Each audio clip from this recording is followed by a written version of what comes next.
I thought about just turning it around. Okay. Well done. All right.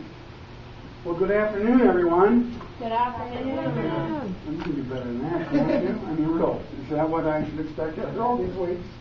Let's try it one more time. Good afternoon, everyone. Good afternoon. All right, that's better. Still close, but no, that's still better. So thanks. All right. Let's take a look at today's agenda first.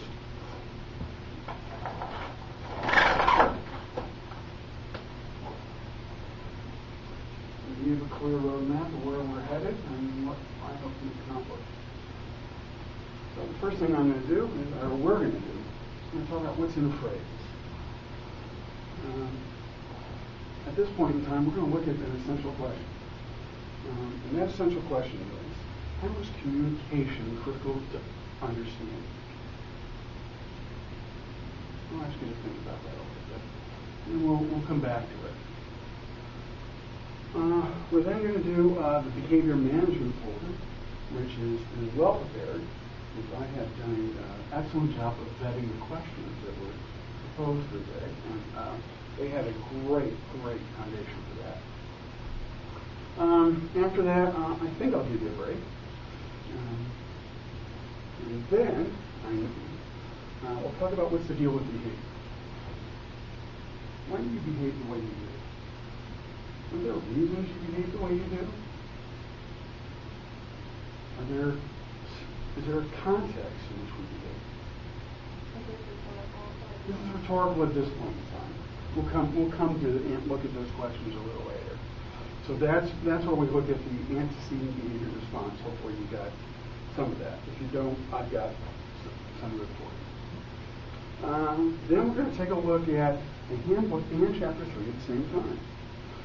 At this time, I'm going to ask you to work in groups. And while you're working in groups, we're going to explore that one section about what does it mean to develop collaborative instruction. The other part of that piece will be for you to look at graphic organizers. And how I'm going to ask you to do that is I'll put you in groups. Notice these white bags on the floor? And in those white bags are a bunch of materials. And what I'm going to ask you to do with those materials is to create a 3D graphic organizer concerning content from the chapter 3 that you read for today. Right? We all read that, right? Okay, give me some nods. I'm not feeling as confident as you may be at the moment, but that's okay. Then we'll take a look at all of today's activities from your perspective. We'll go back to those essential questions, and then we'll talk about business. Where do we go from there? Fair enough? Any questions about that? Any concerns? Okay, be that way.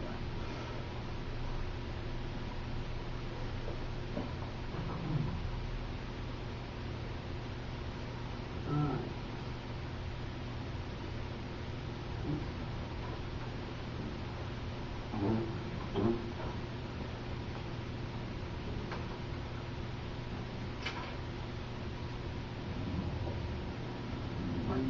Since you're ready to begin, let's get started.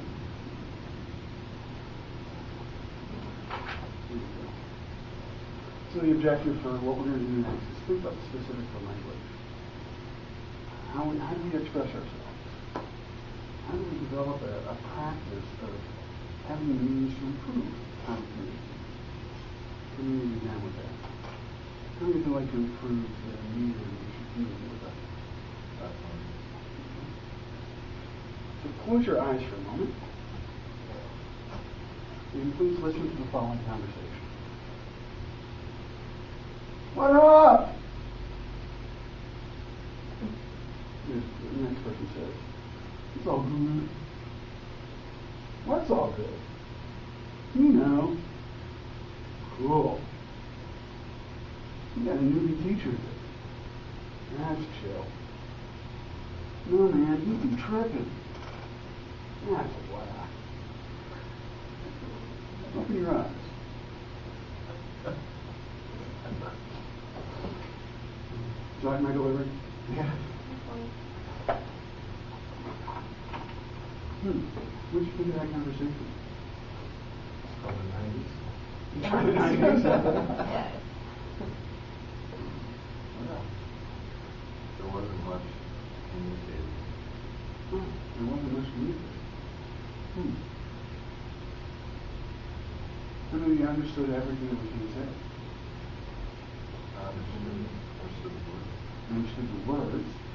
Understand the meaning.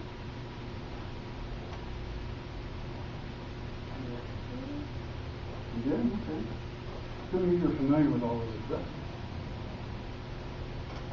You've heard. Do all of you have the same understanding what those mean? Yeah, do all of you share the same meaning of those?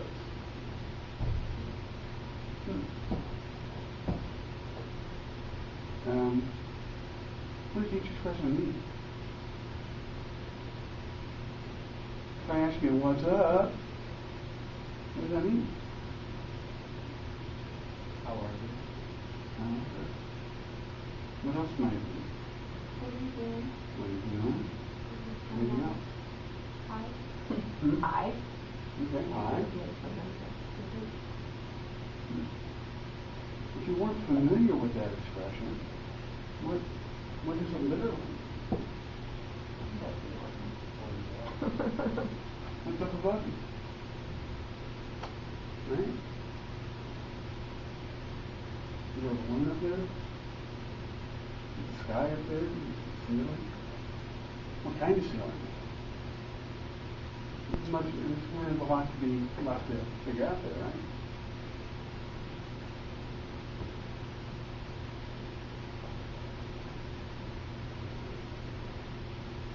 Well, we're going to look at this kind of communication and all communication on some level. And examine how we communicate. And we're going to work through certain ways of doing that. And I want you to think about the process we use.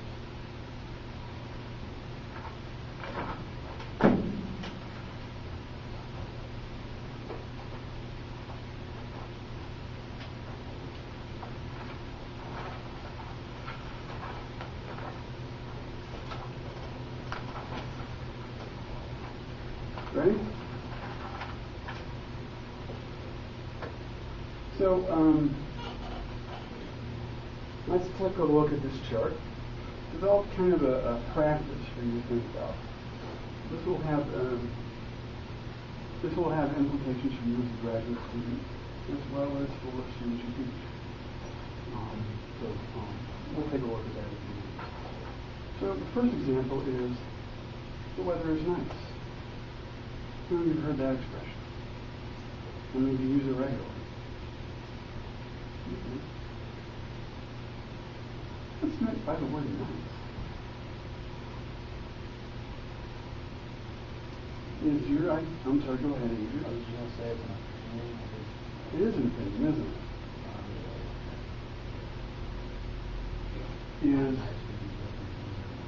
Yeah, your nice can be different than my nice. Excellent point. If somebody from Alaska came to St. Louis, would their idea of nice weather be the same as ours? Why not? Okay, they may not like humidity.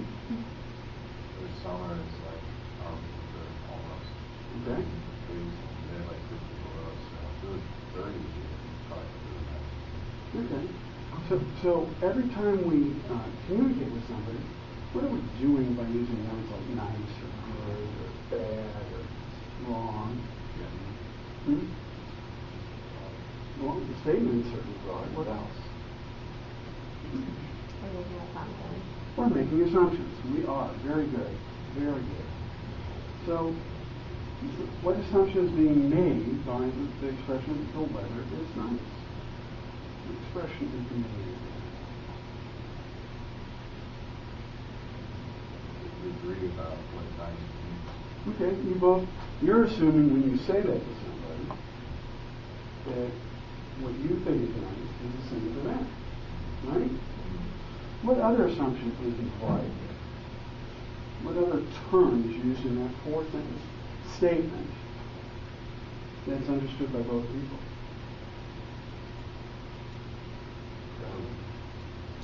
Well, it is certainly present tense. But what other word could be considered nebulous or unclear? What is weather? What's weather? When we talk about weather, what do people typically think about? They think rain. What else might they think about? Temperature. What else might a person think about? The sun. Pardon? The sun. The sun. So all of those things, all those elements make up weather. Now, how can I make that statement, the weather is nice, more clear and or specific? What could I do? Well, let's think of it. In that example,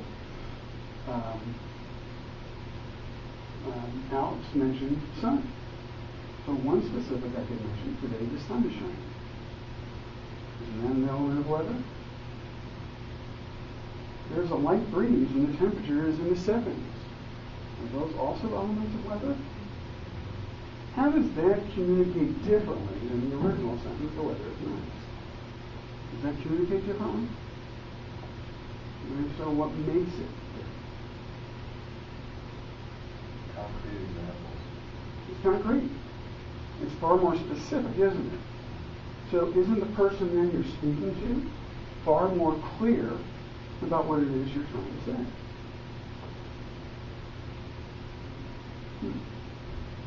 Could I make that even more specific? What other element could I add to that? The humidity level. Okay, I could talk about the humidity level. What about this specific statement? Today the sun is shining. There's a light breeze and the temperature is in the 70s.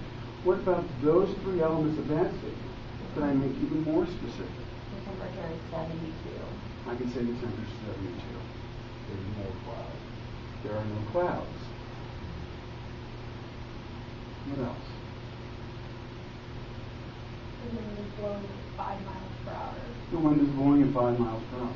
So I can make that statement even more specific, right? Okay. I'm going to run through the process you might use, or somebody might use, in order to fill in the spaces here of these general statements. First of all, how many of you have gone to a restaurant and you really enjoyed the food? How many of you have gone to a restaurant and thought the food sucked?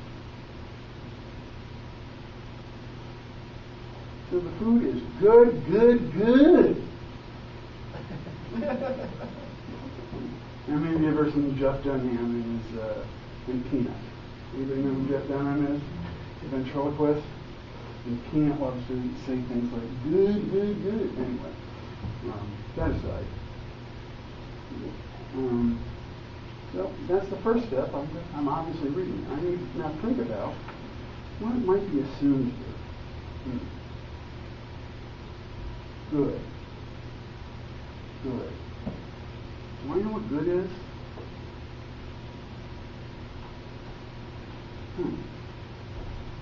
Would you have the same idea what good is?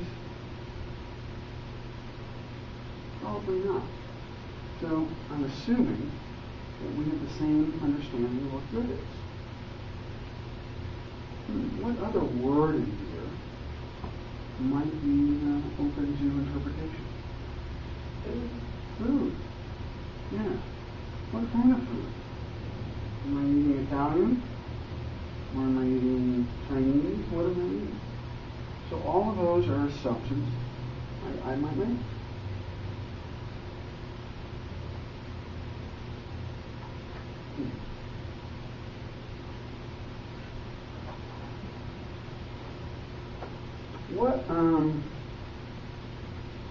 So the words I need to explain are good and food.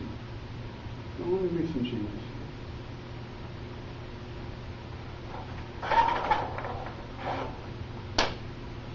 The food, let's say, an Italian meal, an Italian dinner, I had was tasty.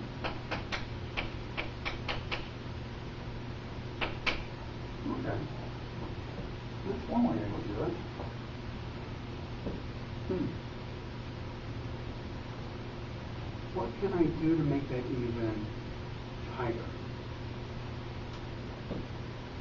How many of you like Italian? Do you like Italian? What kind of Italian food do you like? You all like lasagna? Pasta of some kind? Okay. What kind of pasta do you like? Okay. Yeah, that's the kind of goal here. Lasagna would probably be like one of my favorites. Okay, lasagna. All right. So I could say the lasagna I just ate.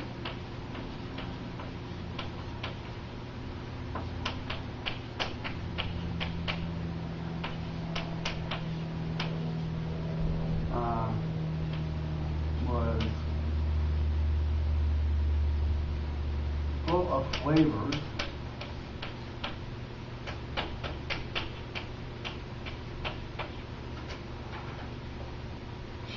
Cheese, tomato sauce, and soft noodles.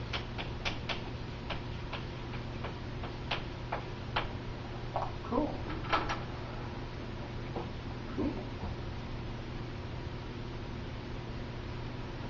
So I just went through 3 really easy steps.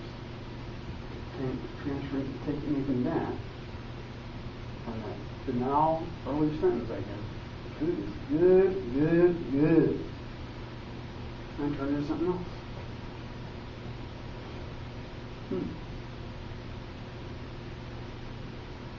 So what are the 3 steps I just went through to arrive at that?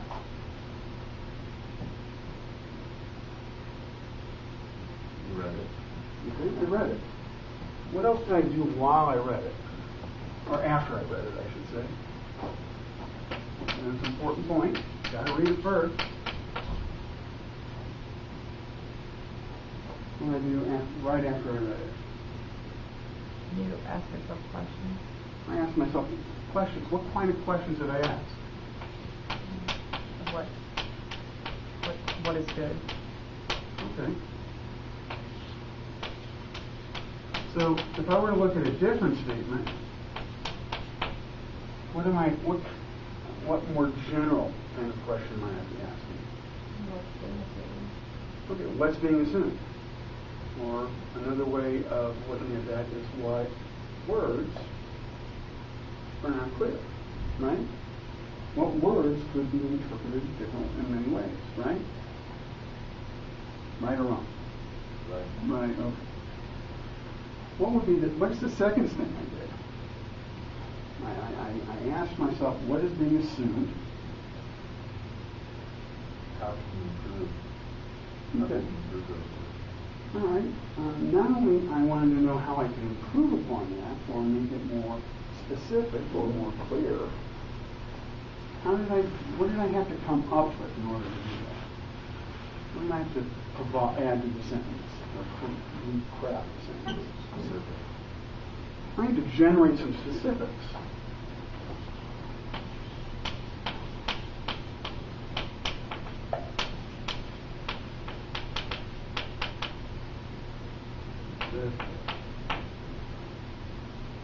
Didn't I?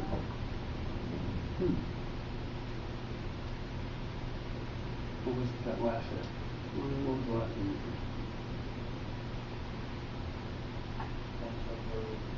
I made a step further. How did I do that? What did I do first?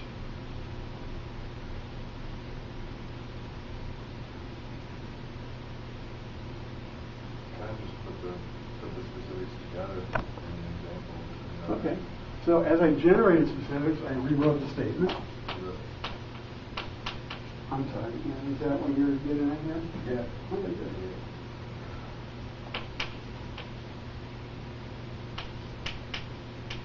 And then, so I wrote this sentence. The Italian dinner I had was tasty. Right? Was I satisfied with that one? Why not? Why was I satisfied with that one? Still pretty general. It's still fairly general, right? So, what was I doing then in that third step? I just rewrite it. You wrote it to be more specific? I rewrote it again to be more specific. In order to do that, I had to first reread and evaluate. And then and only then did I rewrite it. Would that be fair to say?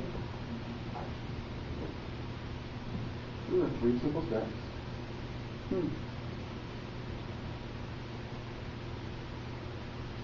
Here's a statement you hear often. You might even make it of me. This teacher sucks. Any of you ever uttered that phrase? Any time in your life?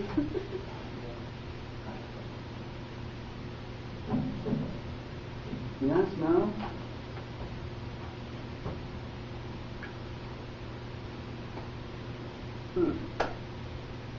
Well, what's the first step? What do I want to do first?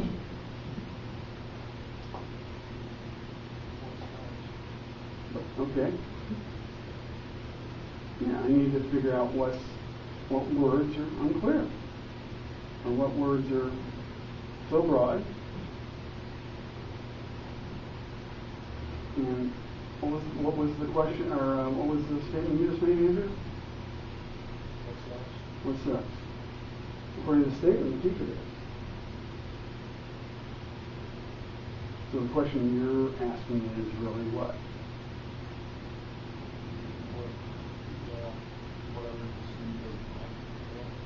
Okay, well that's an assumption. I guess my statement you just made to me was what sucks. Well, the statement says the teacher sucks. Do you mean to say, what does the word suck mean? Is that a different way of characterizing what you just said?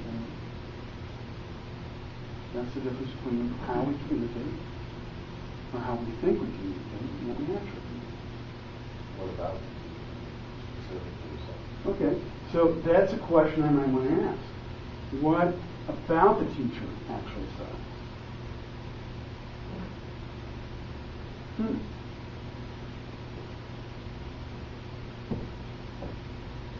So, what's the assumption, first of all, being made?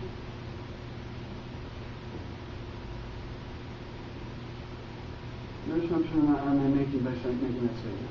That we all have the same idea of what a teacher being terrible means.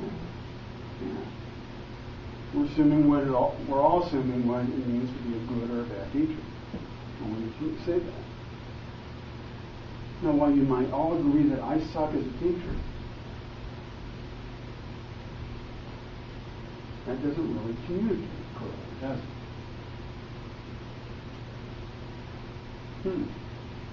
All right, so how can I revise that? Somebody give me some ideas as to how I can make that more specific. Yeah. Go ahead. The teacher gives us too much homework.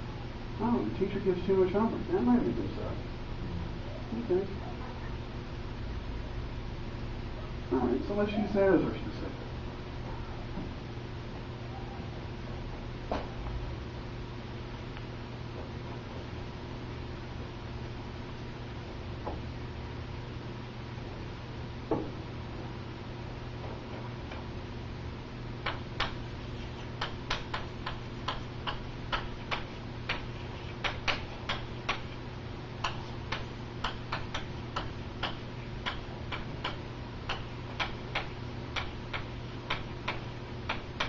Okay. We generated a specific, step 2, right? We rewrote the statement, the teacher sucks, to the teacher gives us too much homework. What's the third step? What's the third step of this process?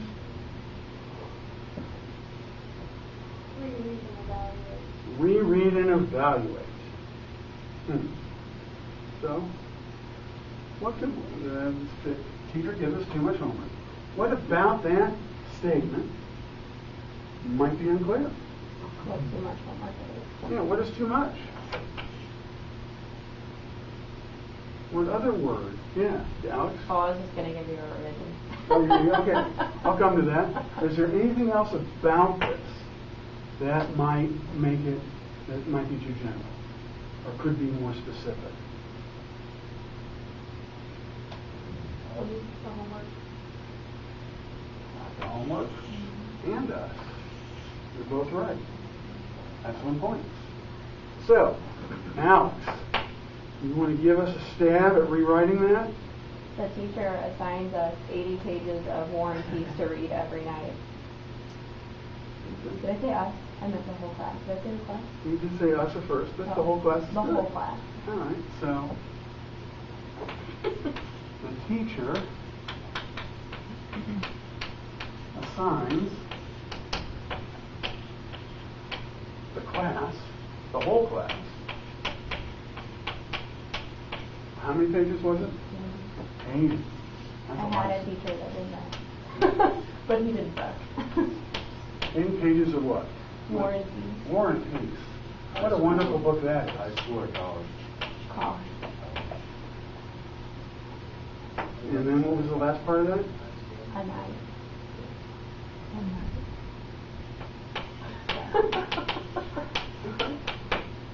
Well, is there a difference between this one and this one? How so? Yeah, the second one gives you a clear picture of what the teacher does, you know, gives you specific examples. No. Okay. So we started off with this.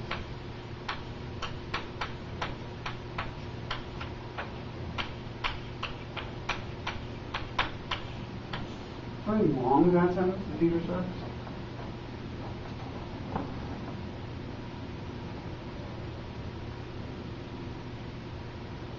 It's not proper English.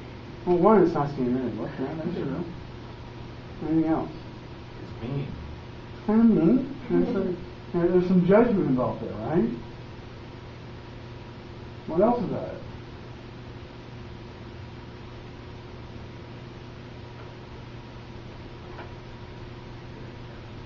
Well, certainly very general. Can you tell from this statement that there's some emotion involved there? Certainly can. Certainly can. There's nothing much productive about it. Well, you certainly could say that. You could say, this teacher sucks, but if he assigned us less homework, he'd be better. Yeah. Yeah. All right. Great. I think you got together. Let's quickly review the steps. So step one, as a class, everybody? Read. Read. Ask questions. Ask questions. What kind of questions? Questions about what's being assumed. What's being assumed? What else am I going to What other kind of question am I going to ask? Which words might not mean the same to everybody? What words are unclear? Very good. Very good. What's the second step?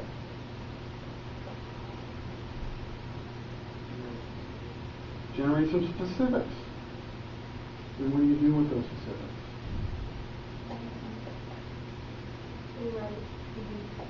You restate the idea. You write the sentence. Good. And what's the third step? You review it. Why do I review it? What's the purpose? To evaluate. To evaluate it. For what? To what end? To make sure that it's more specific, that it gives a clearer picture. Okay.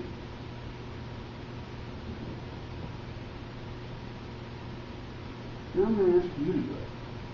I did it. We did it. It's always the third step in this process. You do it. So if you look at the last one, and please turn to a partner and work it out. All right. And then we'll compare. Should have known. You should have known. Consistently disrupt class. So true. Well, do we want to do that? Yeah. So what's being assumed or what was Andrew? Is it that Andrew? It's definitely that Andrew. No, I meant it referring to me. Oh, okay, so Tucker. Tucker, yeah, so at least the T. And also consistently. What is Yeah, what is consistently? consistently? What is disrupting? Right, yeah. And what is the class though? What is like the actual class of it? Those are all clear, so clarifying it. All right, I'm gonna write it.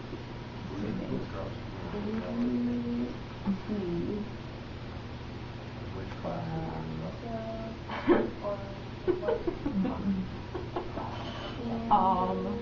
What's the next?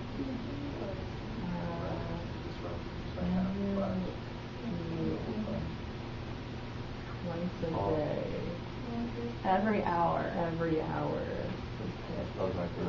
And sharpens his pencil for 10 minutes.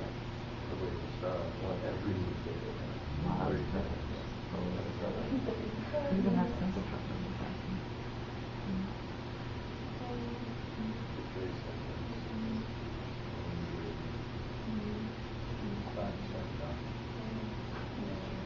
That's like it, Doug. I like that one. I've been known to do that. While humming.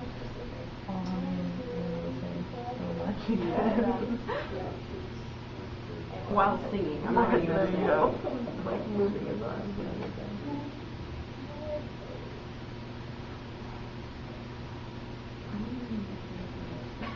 What? I think we like got it on the first go.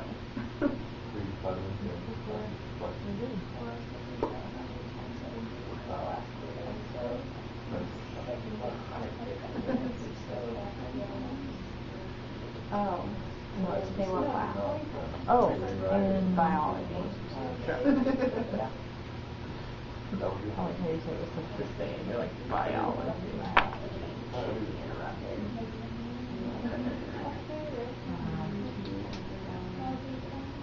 30 seconds.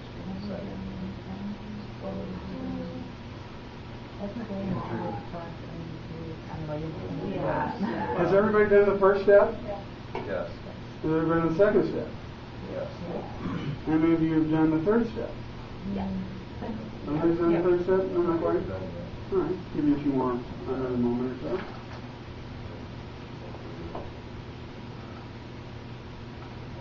Now, pretty specific.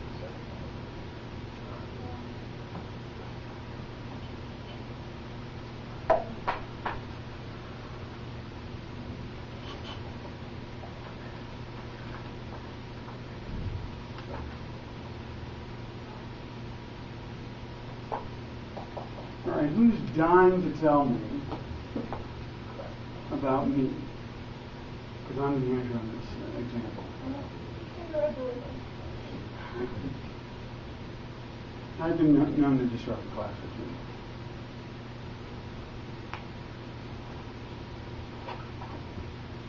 So who's going to start? All right, Alex, let's hear it. Every hour in biology, Andrew T. gets up to sharpen his pencil for 10 minutes while singing When the Saints Go Marching In. I love that song. That's another wonderful details. So what words did you change? Well, your name, we put a T after it. You made the name even more Yes. specific. Okay. What other word did you language differently, or how else did you express it? We made consistently into every hour for 10 minutes. Every hour. That's pretty specific. And we defined what disrupting meant. Okay, so and how do I disrupt class? Getting up and sharpening your pencil for 10 minutes. Okay. And singing, Singing, yeah. In the class of biology, yeah. All right. Do I have a good voice, by the way? We don't know. Okay. Oh, could I be singing in the high pitch? Could I be singing? Oh, yeah, I guess so. Yeah. Okay. So even the statement you made could even be more specific, right? Okay, great. Andrew, do you want to share what you came up with? I wrote my final one Mm-hmm. was Andrew Tucker arrives the first period 5 minutes late every day. Okay, that could be one. So what did you change? Changed consistently to first period 5 minutes every day. Every day? Okay. What else did you change?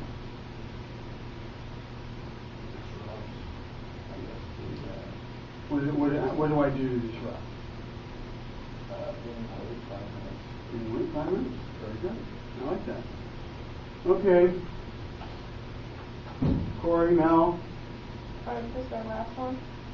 whatever you came up with. Yeah, about Andrew. Andrew flagellates loudly 10 times in American history class every day. Andrew flagellates loudly. Wow. Well, my wife complains I do that too much, but that's another thing altogether.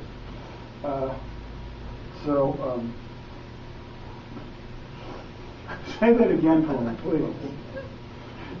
Andrew flagellates loudly 10 times in American history class every day. Cool. Exactly. Do you flagellate or Wow. Exactly. I'm pretty regular. I think she means flatulence. Okay, I think it's flatulence. Okay. Andrew, Robert, you were looking like you were having way too much fun composing that one. We got pretty specific with the second round, so we had to go super specific. Okay. Third round. Every 30 seconds, when the second hand strikes 12 and 6, Andrew quacks loudly like a duck, which makes the other students and the teacher greatly annoyed and causes them to lose their train of thought. Wow. It's a novella. Mm-hmm. Short All right. story. So, what did you change? We changed consistently into every 30 seconds, and then every 30 seconds, and every 30 seconds from the second hand strike 12 and 6.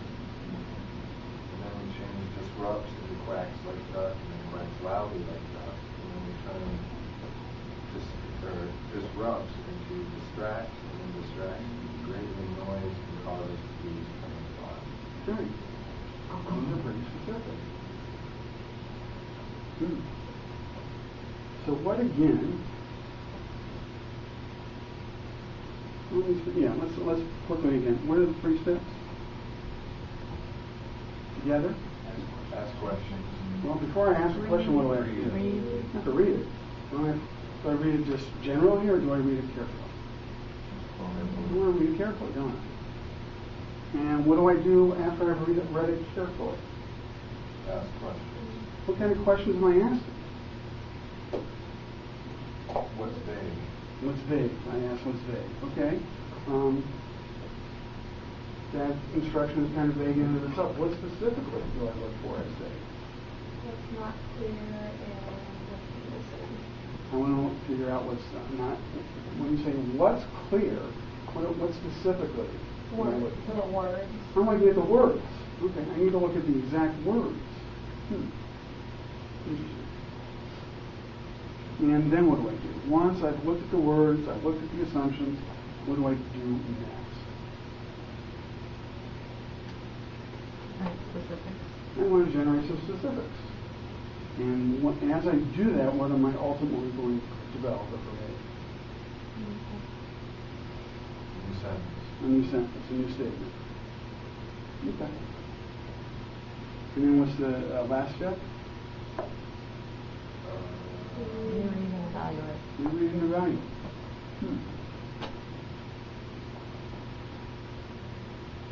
What do you think I might ask you to do as a class or individual now? You make a plot of your own. How did you guess? I asked you to make a plot of your own. Oh, there's 5 responses in the chart. Yeah. That's a good guess, Andrew. So that would be your assignment. Now, you develop some great sentences. It's good to know that I like to do all those things. I like to sing. I like to sharpen my pencil. I like to flagellate. I like to, what was your detail? Quack like a duck. I like to quack like a duck. Let's hear it. Quack, quack. That, You can do better than that. yeah. That was more like a goose. That was more like you. Okay. My apologies. I'll work on it and get back to you, okay? So, why did I ask you to go through this process? What was the purpose?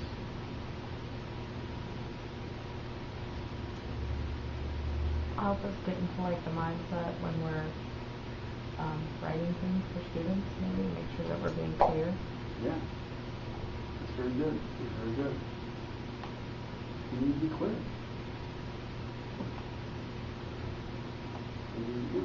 So where can we use this skill? Imagine you're a high school student. Where can you as a high school student use that skill?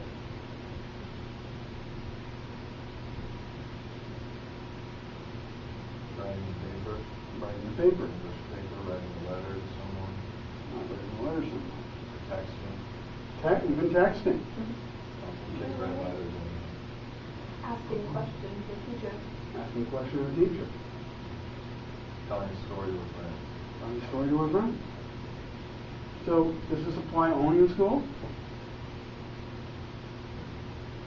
Does this apply in your daily life? So have you ever walked up to somebody and made a request and they had no idea what you were talking about? Have you ever said something to somebody and they were confused by what you said? I mean, you've listened to somebody and were confused by what they said. Does that happen? Happens all the time, doesn't it? Well, this could be a pretty useful skill, couldn't it?